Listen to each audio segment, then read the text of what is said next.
Morning. At the outset, I would like to wish you all a very happy new year. It's never too late. In addition, I would also like to thank National Maritime Foundation and CII for having given me this opportunity. Admiral Arun Prakash, Commodore Shekhar, other distinguished personnel present here, ladies and gentlemen. I've been told that I should be completing this in 15 minutes. So I have a script ready which will not exceed 15 minutes. So my time starts now. The 26/11 incident of Mumbai shook up the entire nation to realize the magnitude of threat that our nation faces today. While 2 years have passed after the incident, we can by no assessment predict that such incident would never happen in future. It's felt that while we have reacted to the situation in a never before fashion, the security threats are real and ever evolving, which demands a new look into the entire security apparatus of our country. The need of the hour is a coordinated action by various agencies with a single point agenda of securing the country from any further attacks. India has a coastline of approximately 7,500 kilometers, which includes several islands as well. Majority of the people live by the seaside and a large number depend on the sea for their livelihood. We need to holistically view the entire spectrum of activity before arriving at security-related conclusions. The territorial sea of our nation extends to 12 nautical miles from the baseline along our coast. The territorial sea today is bursting with activities which all nations enjoy the right of innocent passage. The territorial sea is also exploited by the large number of mechanized and non-mechanized fishing vessels and from various countries as well. The Indian coast sits astride major shipping lanes and consequently dense international traffic passes in close proximity. The area also lies between two strife-torn zones of Pakistan and Sri Lanka and close to many uninhabited islands. The coast can thus not only become a safe haven for fugitives and terrorists infiltrating through sea routes, it can also be used for anti-national activities such as illegal trafficking, poaching, maritime terrorism, landing of illegal immigrants, clandestine use of islands as bases, attacks on soft targets. After having seen what the terrorists can do, let us now see the assets that could be specifically targeted. These are soft targets such as residences, hotels, multiplexes, railway and bus stations, schools and colleges, and even hospitals. Harbor infrastructure in ports and wharves, ships at anchorage and alongside, sensitive installations which are closer to the coast such as shipyards, oil terminal, storage and refineries, container terminals, etc. Offshore installations like oil rigs, single point moorings, etc. To aggravate the situation, our fishing harbors are largely porous from the security point of view, and the movement of unauthorized craft, personnel and cargo through these areas is relatively easy. Another source of worry is the large number of crisscrossing tourist ferries in some of the harbors. I beg your pardon.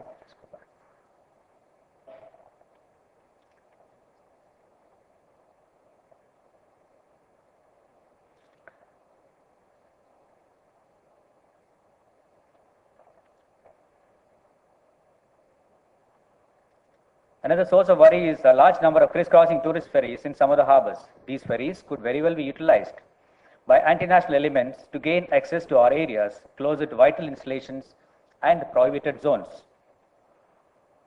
Similarly, unscanned cargo received through shipping could contain explosives. As stated by the former Chief of the Naval Staff, there is a possibility of proliferation of nuclear and biological weapons through this route. These days, anti-national elements use many innovative ways to cause panic and destruction. One such mode is terror from underwater.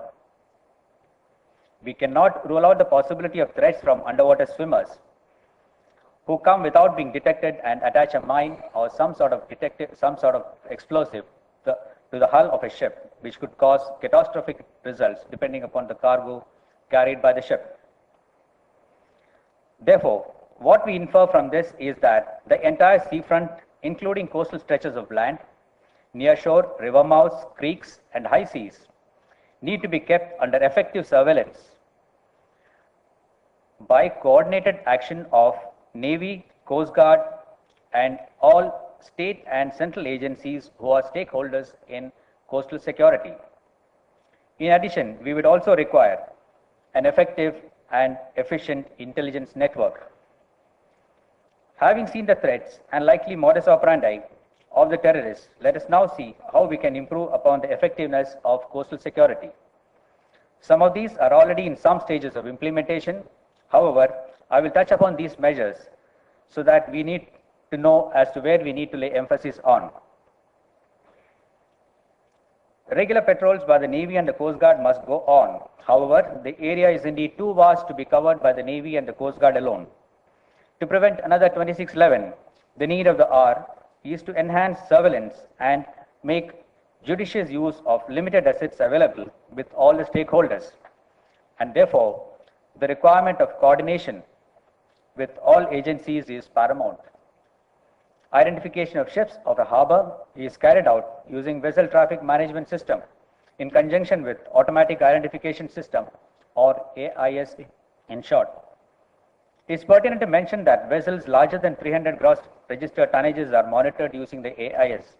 Regrettably, the smaller craft remain out of the scope of this surveillance system. It's evident that the smaller unregistered vessels are our main sources of worry. And to mitigate this problem, we need to install RFIDs on all vessels that are less than 20 meters. To strengthen the AIS and radar chains coverage along the Coast Guard, along with the Director General of Lighthouses and Lightships, is progressing a proposal which envisages setting up of 84 shore stations on existing lighthouses along our coast and in our island territories. This would permit tracking of vessels transiting close to our coast, as these would be installed on existing lighthouses. Some of the areas away from these are likely to remain outside the surveillance of this network. The state administration could therefore consider installing an AIS network at all minor ports and coastal police stations, in addition to improve surveillance and monitoring. As another measure towards security, the government has implemented International Ship and Port Facility Security Code, which is a set of security measures implemented by ports and ships, and this has been made mandatory for all major ports in India. Many ports and facilities frequented by ships and dhows are, however, not ISPS compliant and are therefore vulnerable to infiltration by terrorists. Recent situation in Sri Lanka suggests that some of the fugitive LTT cadres may escape to India and indulge in drugs and gun running to give a fresh impetus to insurgency. They may also seek employment in the largely unregulated fishing industry in India, as it is an acceptable practice to employ cheap labor on fishing trawlers and carriage of identity cards are not strictly enforced. It becomes difficult for security forces at sea to distinguish outsiders from the locals. Early issue of tamper-proof biometric smart cards to all fishermen by the Fisheries Department will go a long way in containing this problem. The other activity that is underway that needs to be urgently tackled is a means to track our fishing vessels at sea. To plug this critical loophole, a transponder or a Type B AIS for fishing boats should be installed. It provides details like position, course, speed, tonnage, and registration number of boats operating at sea. In the prevailing security scenario, this is an important initiative that needs early implementation. Needless to say that due stress by the state governments could bring this concept also to early implementation to enhance coastal security. Concept of cooperative coastal patrolling involving local fishing communities also needs no emphasis and needs to be further promoted.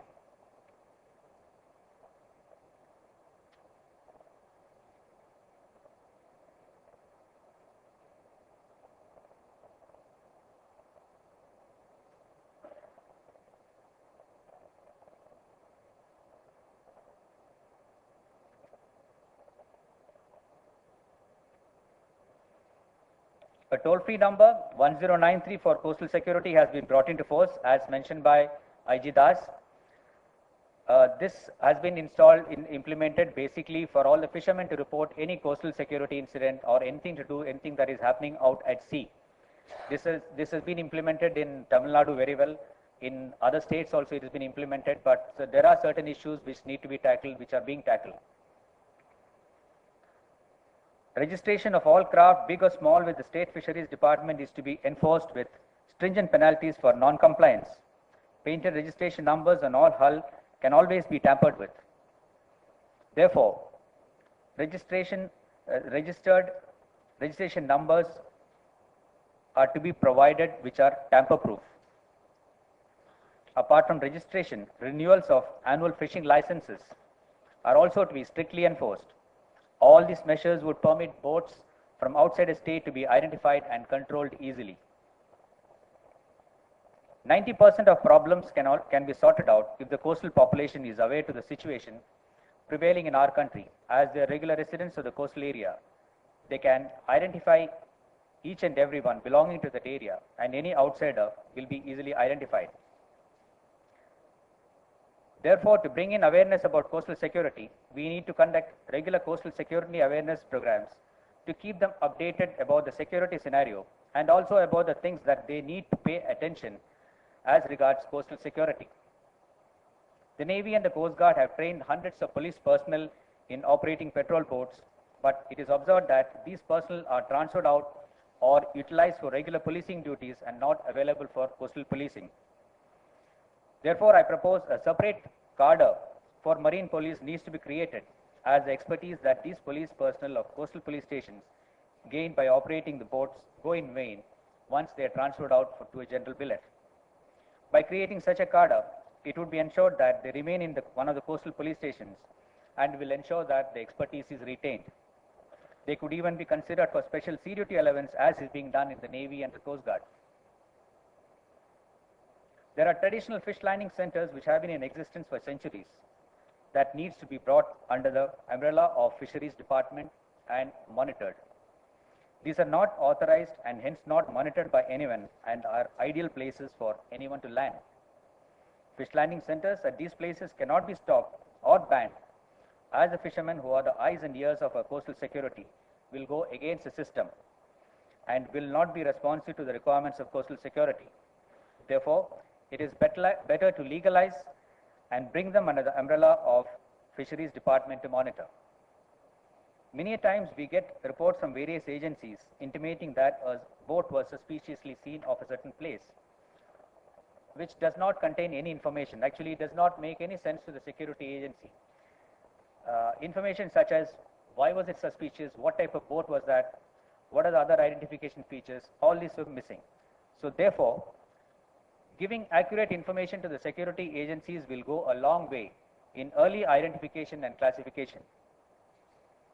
Unmanned aerial vehicle, or UAV in short, is a great asset towards coastal surveillance.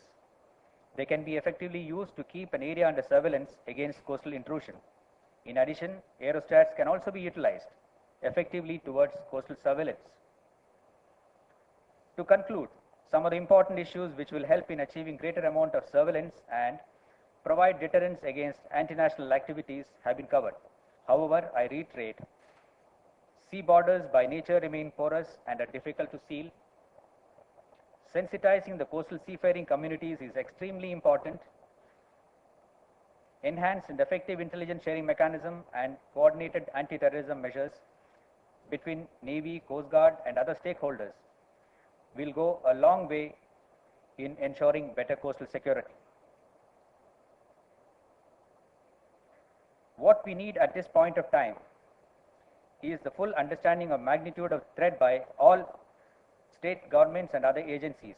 We should realize that the security challenge that we face today needs to be addressed by each and every agency, and as the future would not pardon us for security lapses.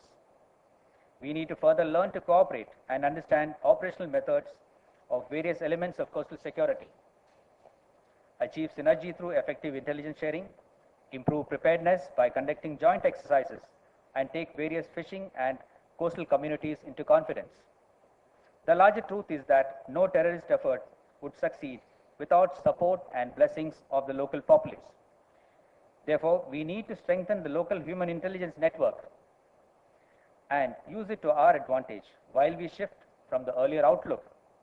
It is also natural that these measures would take time to bear fruit. Since we have been only reactive in the past, it is important that we need to speed up all our initiatives, plug in loopholes, and secure our coastline at the earliest. Thank you. Thank you for your time.